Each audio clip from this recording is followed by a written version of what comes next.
Bonjour à tous. Aujourd'hui j'ai sorti les waders.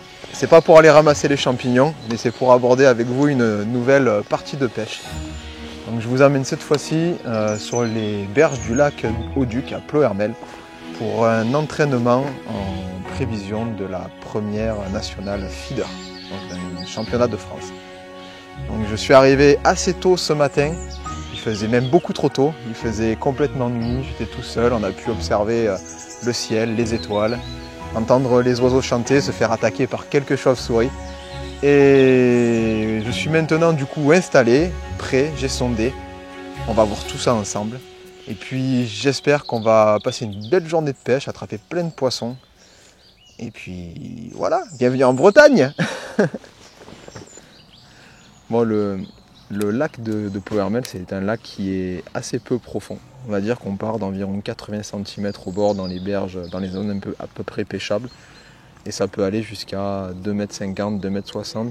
Et au milieu, il y a quelques fosses, comme on a pu le voir sur des relevés topographiques, des fosses à 3,50 m. Donc il y a assez peu d'eau.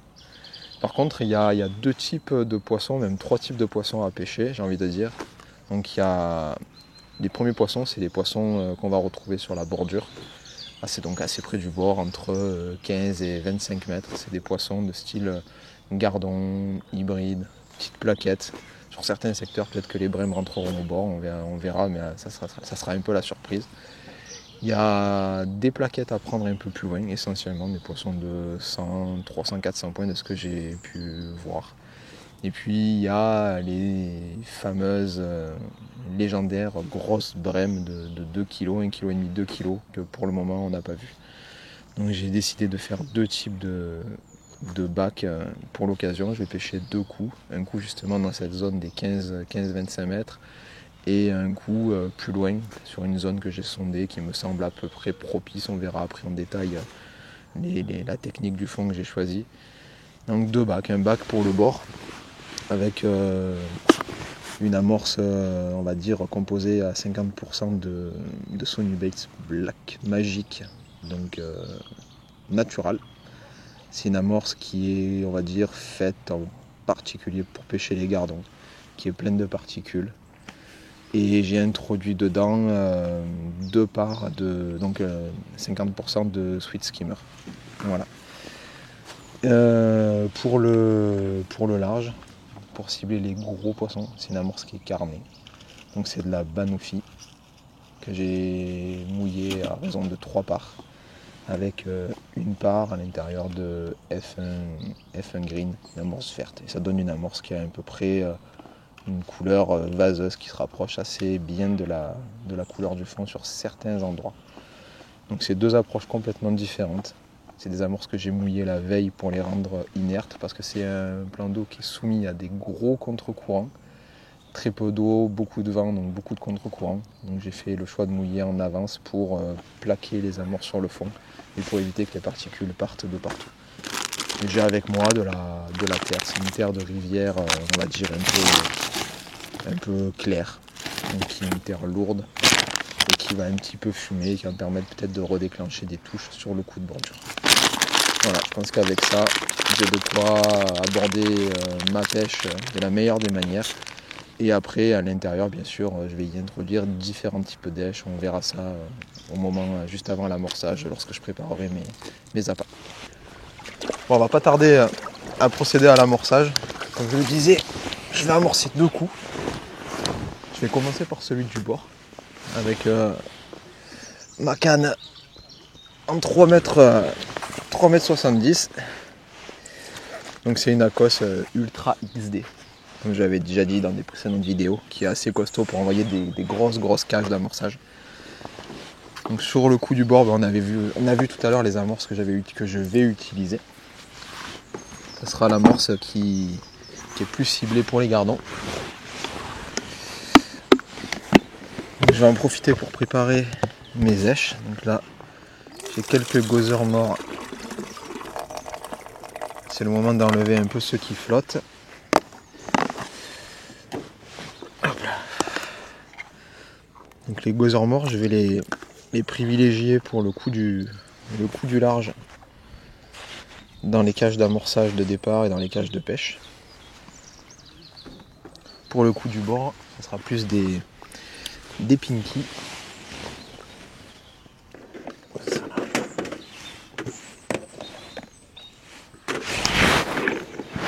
Ça sera plus des pinky, quelques fifis et des casters.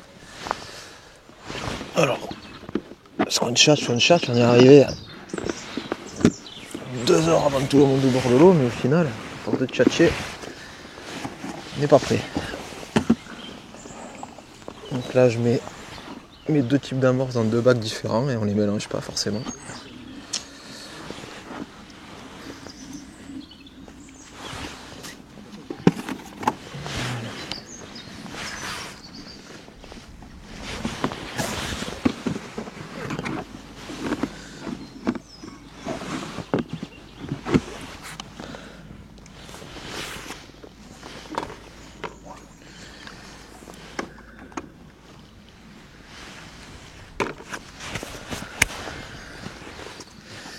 J'ai des vers de terre à couper, des vers de terre pour l'hameçon qui sont plus petits.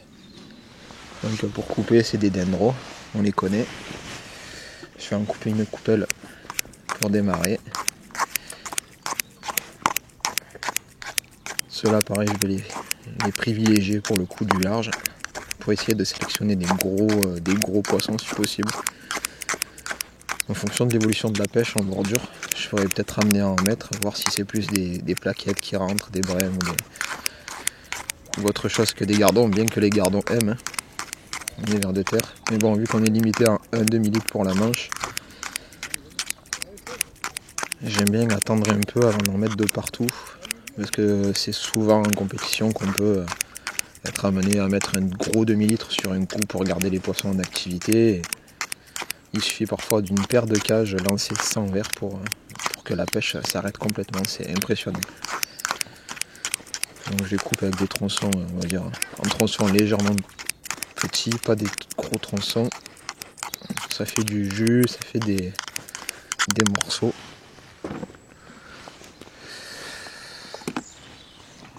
Et voilà, j'ai déjà pinky, fifis, j'ai des casters, j'ai quelques gozer bronze.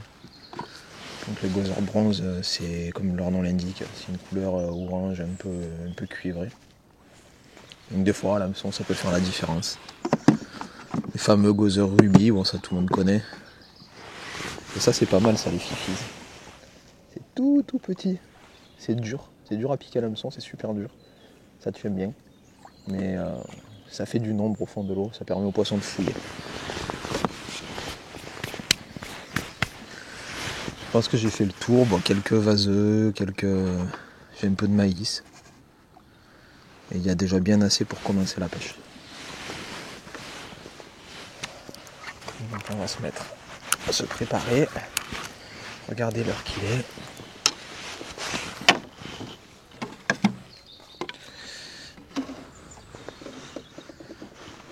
Voilà.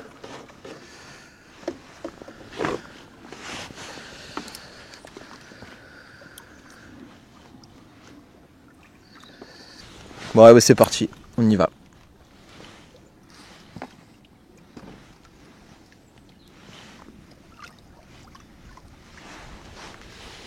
Donc au départ, j'aime bien mettre une petite table. Pour le moment, il y a des poissons. Donc c'est intéressant de voir aussi comment ça va réagir, comment le parcours va réagir à l'amorçage du jour. On essaye de clipper, de pas trop tendre le bras pour pas mettre les poissons derrière vu qu'il n'y a pas beaucoup d'eau. Donc là c'est pas très intelligent l'amorçage, c'est de la grosse tresse, un gros moulinet, une grosse canne. On va bien sortir l'amorce avant de ramener. Je vais faire un beau petit tas là, une petite dizaine de cages. Que je serre pas trop au départ quand même, pour que ça sorte rapidement. On retient un peu en arrière, hop, et on pose directement. Ça permet d'être très précis. D'avoir les boules d'amorce tout au même endroit, les échos au même endroit, et quand je vais passer avec une canne en action de pêche, de pas pêcher derrière ou devant. Devant ça serait le pire. Le mieux que l'amorce soit toujours un poil plus courte que trop longue. Donc là j'ai trouvé une zone en fait à 18 mètres environ. C'est ça, je dois avoir 17-18 mètres au piquet. C'est une indifférence entre des cailloux et je pense du sable ou un début de vase. C'est compliqué à dire avec au feeder. Hier j'ai trouvé la même chose, j'avais décidé de pêcher les cailloux. Aujourd'hui je vais pêcher cette zone un peu plus. Je vais pêcher en fait la limite mais côté vase. Pour voir si j'arrive pas à faire autre chose que des gardons plus des plaquettes ou des choses comme ça.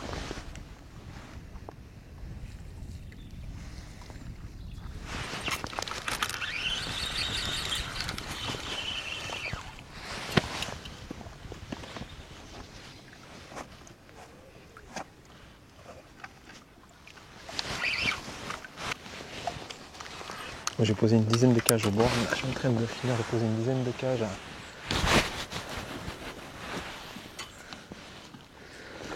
57 mètres je crois de tête.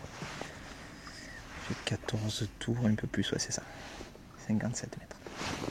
Je mets des grosses cages aussi pour faire une table. Et le but de la partie de pêche du jour c'est de voir qu'est-ce qui est le plus rentable sur ce secteur. Est-ce que ça va être une pêche de bordure? Est-ce que les plaquettes, les brèmes vont rentrer au bord? Ou est-ce qu'il faudra aller chercher les gros poissons au large? Faire les deux, c'est peut-être compliqué. Il faudra voir comment ça évolue. Là, on passe derrière 3 jours d'amorçage. Déjà, c'est le 4e jour. Donc déjà, les poissons, on est un peu en condition de championnat où toutes les places ont été quasiment amorcées. Et il y a une certaine pression de pêche qui fait que la pêche va peut-être se durcir un peu. Allez, c'est bon, l'amorçage est terminé. On va passer en action de pêche. Commencer sur le coup du bord. Les petits cormorans au large, ouais. 2 cormorans, t'as vu? Déjà, ça commence bien. Déjà, tu sais que là-bas, c'est mort.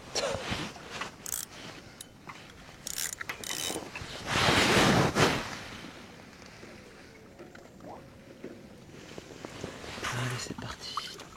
On va essayer de voir si les gardons sont présents, c'est en condition. Ça va falloir que je trouve un truc pour la bloquer, parce que là, c'est un peu chiant. Et je vais commencer avec un gozer.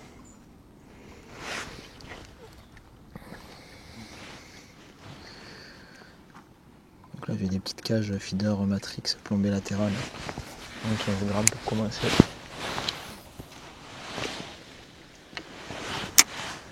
Donc les poissons sont là. Il va falloir réussir à comprendre comment les prendre. Donc là, je les manque tous. Mettre un bas de ligne plus petit. Un appât plus petit. Un pinky peut-être. Donc là c'est normal qu'il y ait des touches rapides, ils sont un peu excités par l'amorçage. Il faut le temps que tout se pose, on va dire, sur le fond. On va voir si avec un pinky ça prend mieux.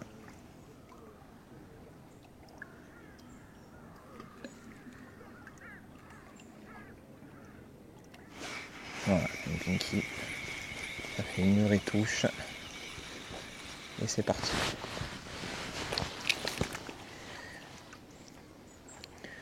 Donc la particularité c'est qu'on n'a pas de bourriche. Ils les ont interdites pour le championnat. Pour l'entraînement, pardon. Pour le championnat. Pour éviter d'avoir à relâcher des grosses quantités de poissons sur les places chaque jour. Ce qui peut un peu perturber les secteurs. On sait que de grosses quantités de poissons relâchés sur une place peuvent vraiment influer sur le résultat du lendemain de cette même place. Donc là c'est petits poissons. Déjà, premier poisson, ils sont plus petits que le secteur d'hier. Essayer autre chose. Je vais essayer de remettre un gozer, les piquer un peu plus par le milieu.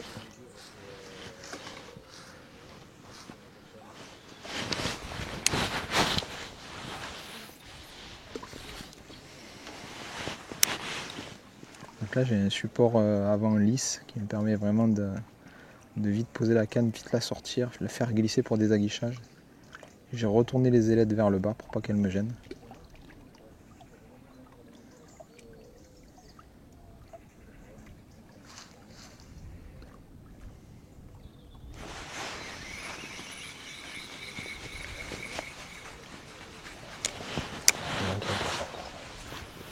Essayer de mettre moins à manger, lancer un peu plus à vide au départ là.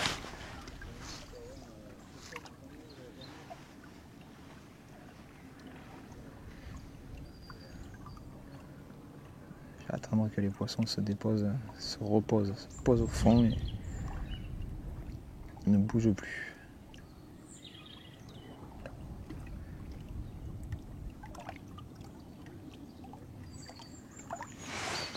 Voilà.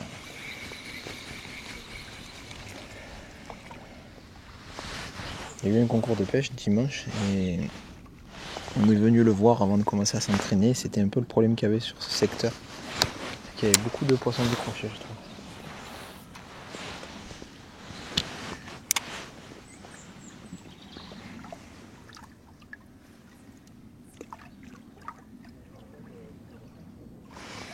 Oh là là. Arracher la canne, ça part, ça prend pas. C'est bizarre, on dirait pas des gardons.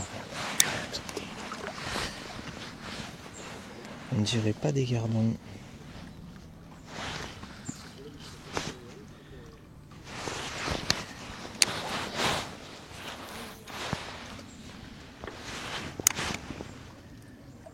Donc là j'ai une canne, une Prociem en 3,30 m, 35 g de puissance, avec un sillon de 0,5 aux en carbone, pour voir les plus petites touches. Et c'est une canne qui permet d'aller assez vite, d'avoir du rythme, d'avoir tout à portée de main pour lancer, récupérer le poisson. Avec une canne trop longue, ça serait pas pratique. Voilà.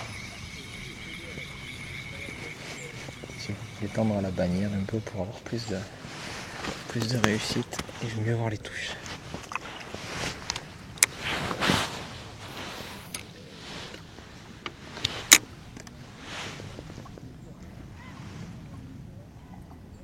Donc les poissons ils sont, il faut réussir à se régler pour, oh là là, pour les attraper. Voilà.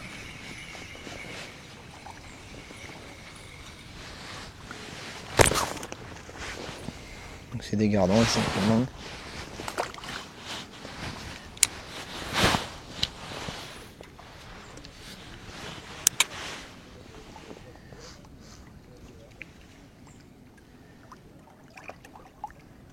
Donc là on voit que j'ai moins de déchets. Je pense que les poissons commencent à se calmer, j'en vois souvent à vide. Et quand ils seront bien calmés, je pourrais aller rajouter une paire de cages d'amorce pour mettre des éches et garder en activité sur le fond. Et là comme on peut le voir, j'ai toujours le même éleveur depuis tout à l'heure. Même s'il est un peu mâchouillé, ça leur fait pas peur.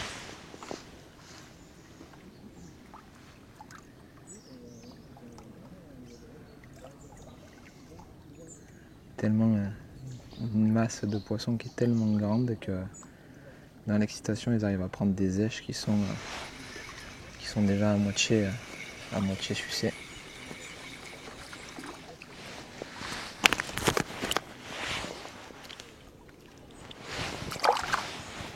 Là je vais peut-être quand même remettre un peu d'èche avant que les poissons s'en aillent. Faire attention à ne pas se faire voler les poissons par un voisin.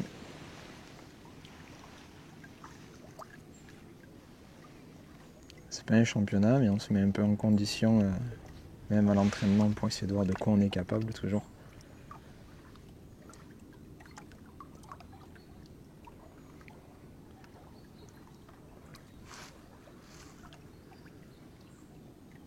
Comme vous voyez, je viens de mettre une cage. Après une série de cages vides, je mets une cage avec de l'amorce et j'ai pas de touche. Alors, je vais faire un aguichage. Hop. Je tire un peu la ligne, voir si derrière ça prend.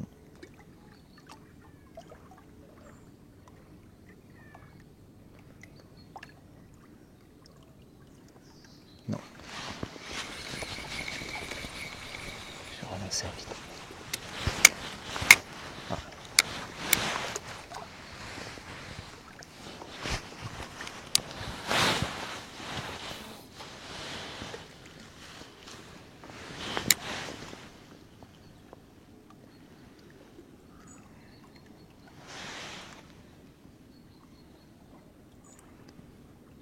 Voilà, il y a un trou. Est-ce que c'est moi qui me suis... Voilà.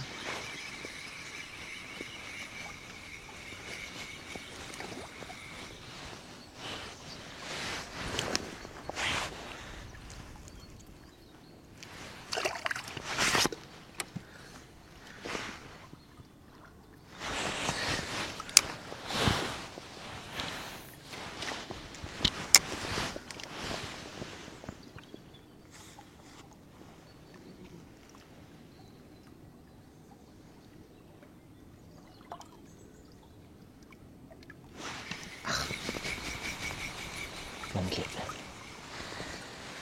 Ah, ça devait être un gros poisson, j'ai cassé le bas de ligne.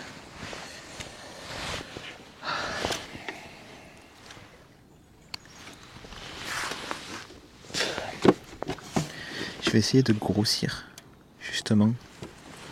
10 centièmes, c'est passé à 11,5.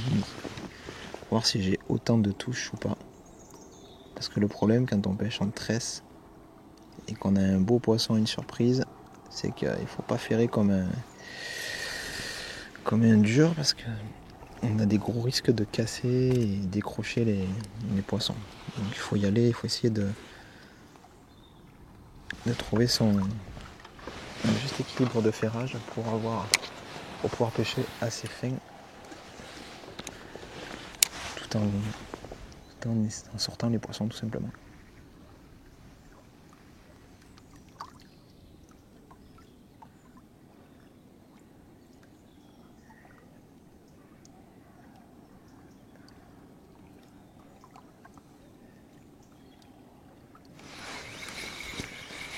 Pas de touche.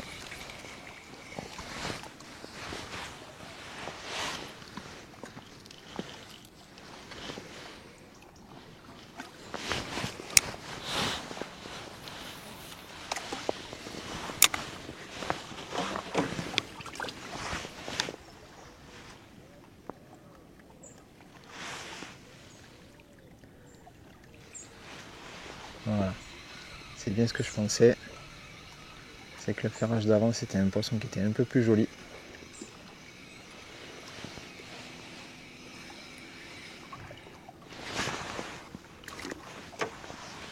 On va mettre tablier. C'est un beau rotangle. Le beau rotangle du lac Auduc.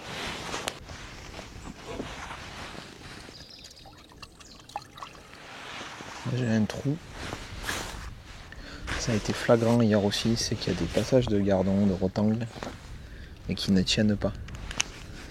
Il y a beaucoup de perches, il y a quelques brochets.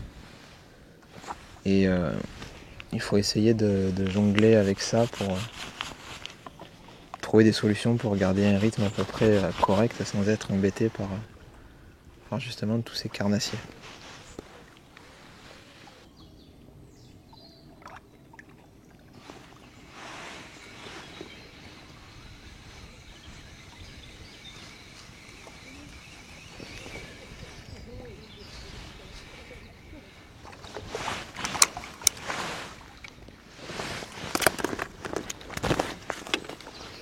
Là, c'est la première plaquette que je fais au milieu des gardons. C'est pas des grosses plaquettes, mais elle pèse vite 100 grammes. Donc ça peut être intéressant de les avoir sur le coup.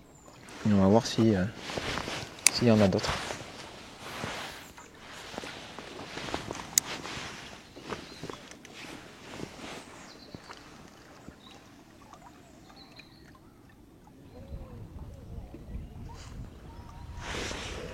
Quand on a des poissons de cette taille-là, sur le coup, il faut bien penser à les garder en activité, à leur donner à manger. On imagine bien que, vu la fréquence de touche, il y en a une quantité énorme dessous. Allez, bim. Ah, c'est des poissons qui sont quand même jolis là. C'est bizarre, ça revient maintenant. Ouais, c'est un beau gardon que j'ai piqué sur le côté de la bouche.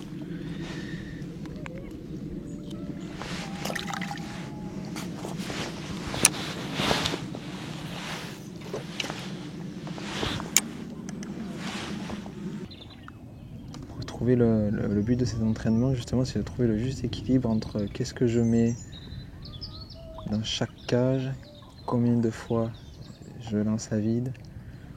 Après, c'est souvent du feeling. Parce que chaque jour est différent.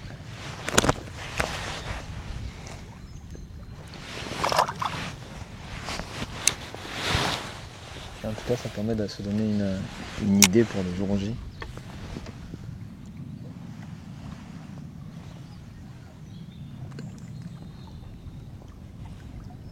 Le vent se lève, ça va créer des contre-courants et ça peut changer beaucoup de choses. Notamment le positionnement des poissons sur l'amorce, la tenue de ligne, le montage à utiliser. Parce que là, jusqu'à maintenant, il n'y avait pas de courant. Donc, j'étais sur un montage de type hélicoptère.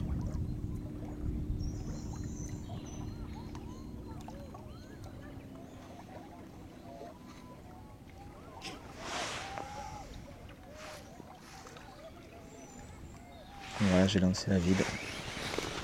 J'ai pas de touche. Donc c'est le moment de peut-être accélérer la cadence. Au niveau des échelles, au niveau de tout ça. Pour essayer de garder ces beaux poissons, les plus beaux gardons et éventuellement les plaquettes en activité.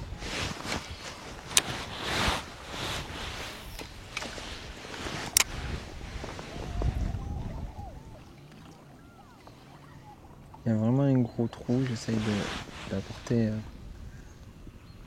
des échelles un peu différentes pour essayer de voir s'ils ont besoin s'ils sont attirés par quelque chose d'autre que des pinkies et des fifis. Hop là, c'est une belle plaquette. Enfin, c'est un hybride. Donc c'est des poissons plus gros, qui doivent être sur le coup. Je vais peut-être changer de montage, mettre un montage un peu plus adapté, qui va chercher les poissons plus au ras du fond, qui plaque la ligne. Ça, mon montage actuel a tendance à naviguer. Je vais essayer de mettre quelque chose qui navigue, qui plaque, pardon.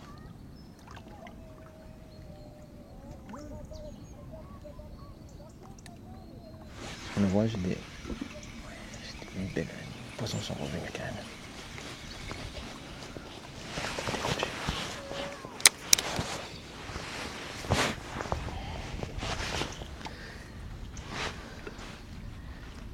Le sticot était un peu sucé, mal piqué, et c'est la punition.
voilà, je viens de passer les 2 premières heures de pêche.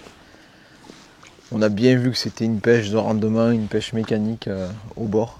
J'ai trouvé le montage qui correspondait le mieux. Là pour le coup c'était un petit hélico avec une tresse de 10 cm et environ, pas environ 50 cm de bas de ligne. Donc un hameçon de 16 sur du 10 centièmes puis du 11,5 parce que les poissons ont eu tendance un peu à grossir au fur et à mesure que je leur mettais des èches. Donc j'ai apporté pas mal de pinky, de maïs, de castor au fur et à mesure. Et j'ai eu l'impression que ça gardait les poissons les plus jolis en activité. Maintenant je vais aller voir sur le coup que j'ai amorcé au large. Qu'est-ce qui se passe. Mettre 2-3 cages et puis essayer de lancer une pêche là-bas, voir s'il n'y a pas des poissons bien plus gros à faire. Des poissons de plus de 150-200 grammes on va dire, régulièrement. Et pourquoi pas des grosses brèmes. 80 poissons au bord avec une moyenne on va dire, là pour le coup c'est des gros poissons avec pas mal de plaquettes, on va dire bien 80 grammes. Donc ça fait quand même déjà un bon poids en 2 heures. Je vais essayer d'aller voir là-bas si sur 2 heures j'arrive à faire un peu mieux. On va commencer en potence coulissante, c'est une petite potence Matrix, le plus petit modèle. Bloqué entre 2 stop flottes, une petite vrille, rien de compliqué. Là j'ai mis un feeder fermé, un dinette pour pouvoir apporter beaucoup d'èches avec pas trop d'amorce.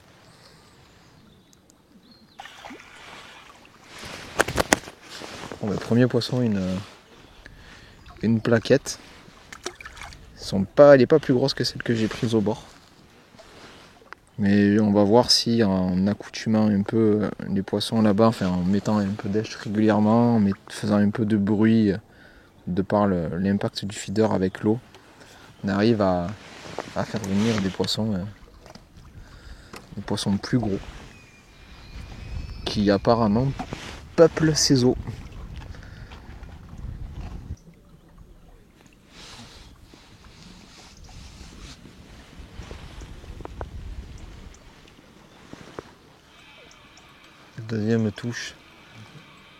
Deuxième touche, c'est une brème.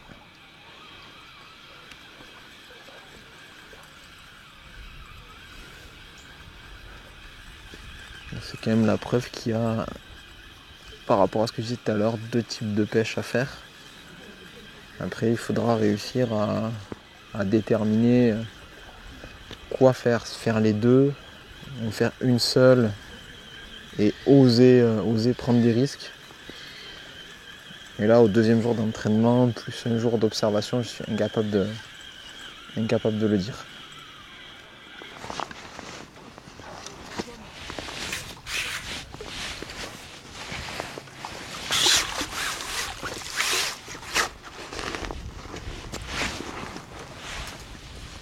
Donc là, c'est une belle petite plaquette.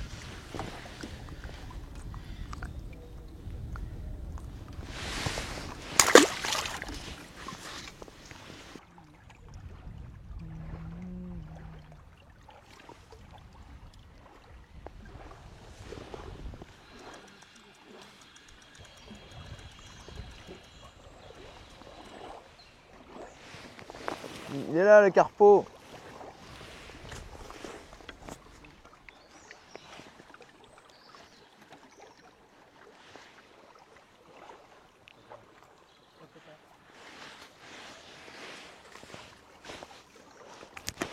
Hop, il est tombé.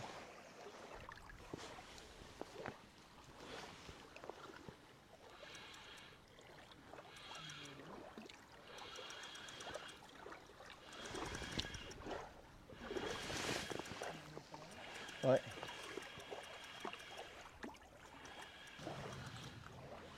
Non, je pense que c'est un beau poisson. À force d'insister là-bas.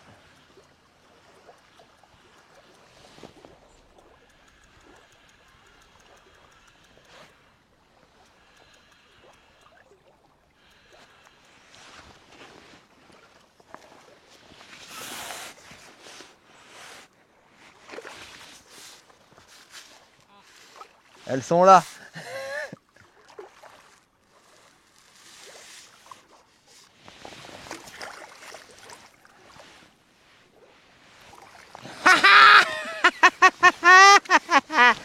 Je l'ai eu. Je Je l'ai eu.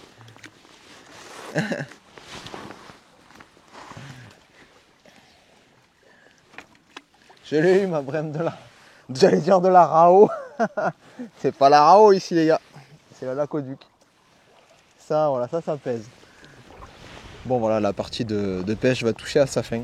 Ça fait 5 heures déjà que j'envoie des feeders dans l'eau.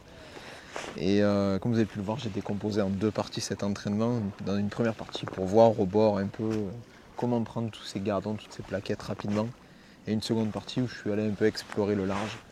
Donc j'ai vraiment pu confirmer qu'il y avait quand même plus une majorité de plaquettes au large, mais pas la taille que j'espérais et qui est recherchée pour passer par-dessus la pêche de gardon qui se situe au bord.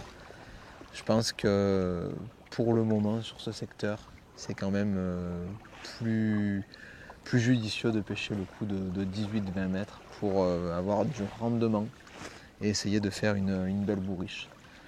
On verra toujours d'ici quelques jours comment le parcours a évolué, mais je ne pense pas que ça change énormément. Par contre, à la fin, j'ai repris quelques poissons en essayant de pêcher très près du bord, à une douzaine de mètres au hasard, en envoyant quelques cages. Et au final, ça a pu me permettre de faire 4-5 poissons donc, à explorer pour le nouvel entraînement, le prochain entraînement de demain. Donc j'espère que cette pêche au cœur d'un entraînement vous aura plu. En tout cas, moi j'y mets tout mon cœur à chaque fois. Je vous souhaite de passer une bonne fin de journée ou de soirée. Et on se retrouve pour de nouvelles aventures sur les réseaux sociaux, YouTube, Facebook et tout le tralala. À bientôt.